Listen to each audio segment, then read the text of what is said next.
सुप्रभात।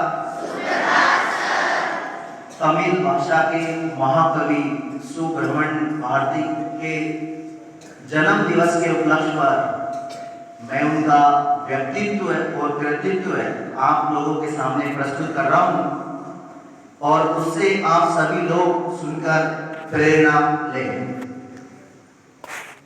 भारत के महान कवियों में से एक जिन्होंने तमिल भाषा में काव्य रचनाएं की, इन्हें महाकवि भरतियार के नाम से भी जाना जाता है। भारती एक जुझारू शिक्षक, देश प्रेमी और महान कवि थे। आपकी देश प्रेम की कविता इतनी श्रेष्ठ है कि आपको भारती उपनाम से भी जाने लगा। तमिल भाषा के महाकवि सुब्रह्मण्य भारती ऐसे साहित्यकार थे जो सक्रिय रूप से स्वतंत्रता आंदोलन में शामिल रहे, जबकि उनकी रचनाओं से प्रेरित होकर दक्षिण भारत में आम लोग आजादी की लड़ाई में कूद पड़े। ये ऐसे महान कवियों में से एक थे जिनकी पकड़ हिंदी, बंगाली, संस्कृत, अंग्रेजी आदि कई भाषाओं पर थी, पर तमिल उनके लिए सबसे प्रिय और मीठी भाषा थी। उनका गद्य और पद्य दोनों विधाओं पर समान अधिकार था। सुब्रह्मण्य भारती का जन्म 11 दिसंबर 1882 को एक तमिल गांव एट्टीपुरम, तमिलनाडु में हुआ था। शुरू से ही वे विलक्षण प्रतिभा के धनी थे और कम समय में ही उन्होंने संगीत का भी अच्छा ज्ञान प्राप्त कर लिया था। 11 वर्ष की आयु में उन्हें कवियों के एक सम्मेलन में आमंत्रित किया गया, जहां उनकी प्रतिभा को देखते हुए भारती को ज्ञान की देवी सरस्वती का खिताब दिया गया। भारती जब 5 वर्ष के थे तभी उनकी माता का निधन हो गया था। बाद में पिता का भी निधन हो गया था।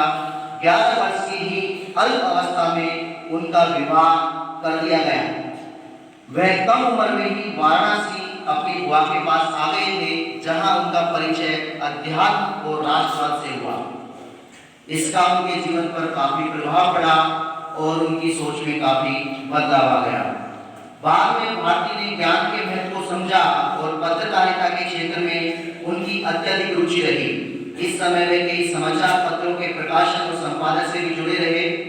इन समाचार पत्रों में तमिल दैनिक स्वदेश मित्रम, तमिल साप्ताहिक इंडिया और अंग्रेजी साप्ताहिक बाला भारतम शामिल हैं। उन्होंने अपने समाचार पत्रों में व्यंग्यात्मक राजनीतिक कार्टून का प्रकाशन शुरू किया था।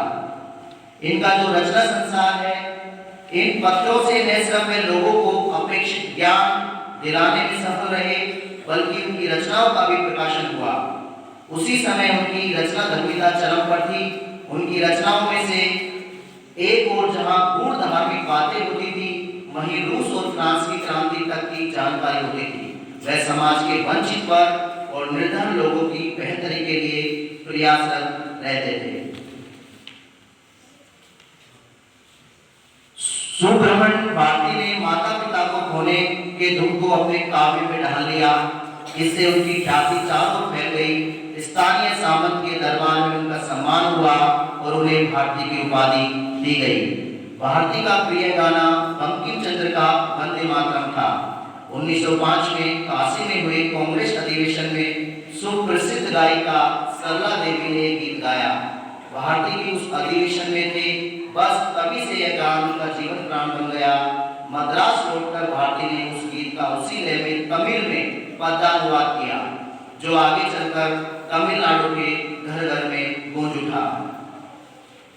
भारती ने जहां गद्य और पद्य की लगभग 400 रचनाओं का सृजन किया, वहां उन्होंने स्वदेश मित्रम, चक्रवर्ती इंडिया, सूर्योदय, कर्मयोगी आदि तमिल पत्रों तथा बाल भारत नामक अंग्रेजी साप्ताहिक के संपादन में भी सहयोग दिया।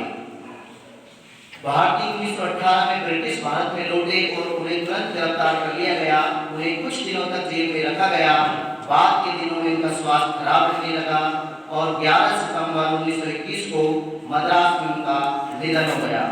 भारती 40 साल से भी कम समय तक जीवित रहे और इस अल्पावधि में भी उन्होंने विभिन्न क्षेत्रों में काम किया। उनकी रचनाओं की लोकप्रियता ने उन्हें अमर बना दिया। धन्यवाद।